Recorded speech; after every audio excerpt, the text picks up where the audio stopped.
কোরবানিকে target করে শশা চাষ করতে চাচ্ছি। গাছের ঢলে পড়া রোগ, নিমাটোড রোগ এগুলো কিন্তু হবে না। একটা ভুলের জন্য সারা প্রজেক্ট কিন্তু লসের সম্মুখীন হবেন। তো আসসালামু আলাইকুম, আরও একটা নতুন ভিডিওতে আমার ইউটিউব চ্যানেল আপনাদেরকে স্বাগতম। তো আজকে আমি আমার যে নতুন একটা প্রজেক্ট করতে যাচ্ছি, আপনারা জানেন যে এইখানে কিন্তু বেগুনের প্রজেক্ট ছিল, ওই বেগুন গাছগুলো সব শেষ হয়ে গেছে। আর এইখানে আমি কোরবানিকে টার্গেট করে শশা চাষ করতে চাচ্ছি। আর এই 20% জায়গায় আমি মূলত শশার জন্যই চাষ শুরু করতেছি।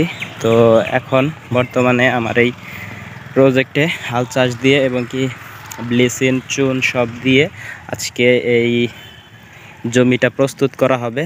এক কথায় মাটি শোধন করার জন্য আর কি পানি সেচ দিয়ে দিচ্ছি। আর এই প্রজেক্টে এখন মাটি শোধন করে এই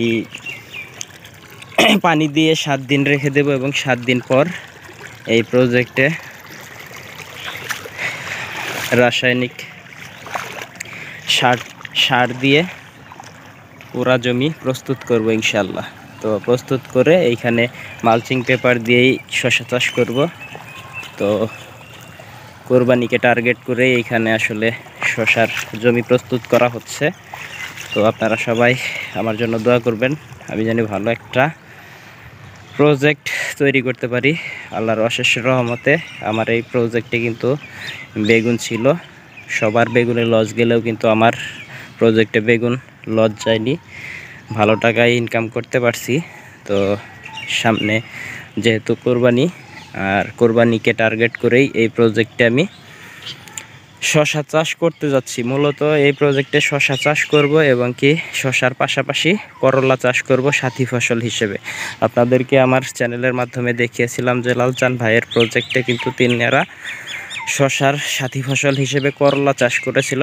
ওইটা একটা ভালো দিক, কারণ শশা শেষ হওয়ার সাথে সাথেই কিন্তু করলা হারভেস্ট শুরু করে দিয়েছে তারা। তো সেই কারণে আর কি আমার প্রজেক্টেও আমি সাথী ফসল হিসেবে এই প্রজেক্টে করলা চাষ করব এবং কি মূলত এই প্রজেক্টে শশা চাষ করব এবং শশার সাথে সাথী ফসল হিসেবে করলা চাষ করব। তো যাই হোক, আমি আপনাদেরকে এই প্রজেক্টের খুঁটিনাটি সব ভিডিওই দেওয়ার চেষ্টা করব A to Z। তো আপনারা যারা কোরবানিকে টার্গেট করে শশা চাষ করতে চাচ্ছেন তারা অবশ্যই এখনই জমি প্রস্তুত করে নেন এবং কি জমি প্রস্তুত করার আগে অবশ্যই মাটিটা শোধন করে নেবেন, কারণ মাটি শোধন ছাড়া কিন্তু পরে পস্তাতে হবে। আর মাটি শোধন করলে কিন্তু গাছের ঢলে পড়া রোগ, নিমাটোড রোগ এগুলো কিন্তু হবে না। তো যারাই চাষ করবেন, বড় পরিসরে প্রজেক্ট করতে গেলে অবশ্যই এই দিকটা খেয়াল রাখবেন, কারণ একটা ভুলের জন্য সারা প্রজেক্ট কিন্তু লসের সম্মুখীন হবেন। তো মাটি শোধন সবার আগে। তো সবাই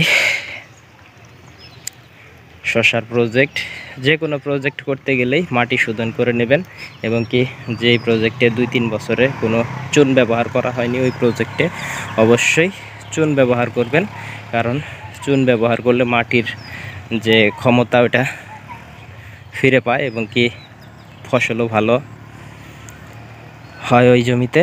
তো যাই হোক, আপনারা যারা শশা চাষ করতে যাচ্ছেন তারা এখনই শশা চাষে নেমে পড়েন এবং কি অবশ্যই মাটি শোধন করে শশা চাষ করবেন। তো আমার এই চ্যানেলে আমি মাটি শোধনের ভিডিও দেওয়ার চেষ্টা করব।